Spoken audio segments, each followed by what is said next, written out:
Jamiatul Muflihat and Falah group of schools towards success in dunya and akhirah. Admissions open. Telangana के chief minister Revanth Reddy ने SC और ST reservation की झेली दर्जाबंदी पर supreme court के फैसले का खैर-मक़दम किया। उन्होंने फैसले पर आईनी बेंच का शुक्रिया अदा किया। उन्होंने तेलंगाना असेंबली में ऐलान किया कि तेलंगाना इसे नाफिज करने वाली पहली रियासत होगी। चीफ मिनिस्टर ने ऐवान को यकीन दिलाया कि मादिगा बिरादरी को इंसाफ दिया जाएगा। अगर जरूरत पड़ी तो इसके लिए एक ऑर्डिनेंस भी लाया जाएगा। తమరి అధ్యక్షతన అత్యంత కీలకమైన ప్రకటన చేయాలని రాష్ట్ర ప్రభుత్వం భావిస్తున్నది.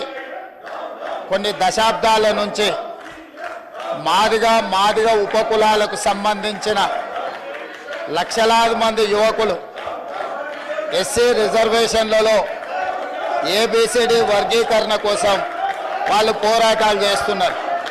27 సంవత్సరాల నుంచి ఉమ్మడి రాష్ట్రంలో కానీ ప్రత్యేక తెలంగాణ రాష్ట్రంలో కానీ ఏబిసిడి వర్గీకరణ మీద మాదిగ ఉపకులాల యువకులు పోరాటాలు చేయడం జరిగింది. వారి పోరాటాల ఫలితం ఒకనాడు ఇదే శాసనసభలో మాదిగ ఉపకులాల వర్గీకరణ కోసం వాయిదా తీర్మానం ఇస్తే నాతో పాటు ఆనాటి శాసనసభ్యుడు సంపత్ కుమార్ను కూడా ఈ సభ నుంచి బహిష్కరించడం జరిగింది.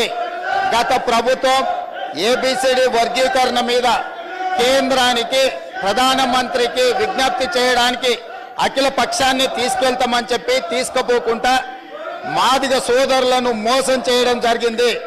కానీ డిసెంబర్ 3, 2023 నాడు ప్రజాప్రభుత్వం బాధ్యత తీసుకున్న తర్వాత తక్షణమే మా ఉప ముఖ్యమంత్రి గారి సూచన మేరకు మాజీ ఉప ముఖ్యమంత్రి ప్రస్తుత మంత్రి దామోదర్ రాజనరసింహ గారి నేతృత్వంలో మా శాసనసభ్యులందరినీ అడ్వకేట్ జనరల్ ని ఢిల్లీకి సుప్రీంకోర్టుకు పంపించి న్యాయ కోవిధులతోని చర్చించి సుప్రీంకోర్టులో బలమైన వాదనను తెలంగాణ రాష్ట్ర ప్రభుత్వం కాంగ్రెస్ ప్రభుత్వం వినిపించడంతో ఈనాడు సుప్రీంకోర్టు మాదిగ ఉపకులాల వర్గీకరణకు అనుకూలమైన తీర్పునివ్వడం జరిగింది.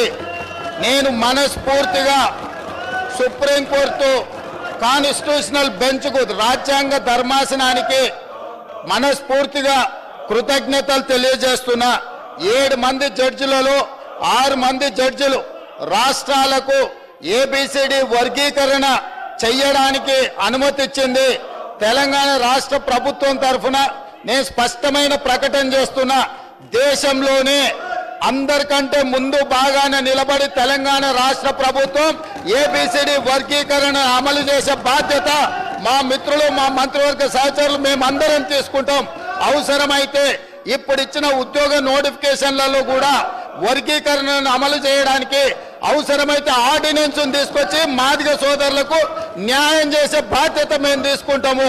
కాబట్టి ఈరోజు ఈ సభ అందరూ కూడా ఈ అంశం మీద ఏకాభిప్రాయానికి వచ్చి మాదిగ ఉపకులాల వర్గీకరణకు సంపూర్ణంగా సహకరించాల్సిందిగా రాష్ట్ర ప్రభుత్వం తరఫున నేను విజ్ఞప్తి చేస్తున్నా. అధ్యక్ష, Jamiatul Muflihat and Falah group of schools are now accepting admissions for 2024-25 academic year with branches in Kottapet, Balapur, Sharif Nagar and Kishanbagh.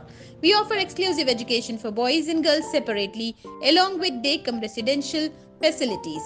From nursery to grade 10, we provide both English medium and Urdu medium education with Islamic studies, Nazira, Hifz, Diniyat and Alimiyat, Fazilat and Tadrib also. Don't miss out on securing the best education for your child, both in this world and the hereafter. Enroll now to guarantee your child's seat and avoid last-minute rush as the seats are limited.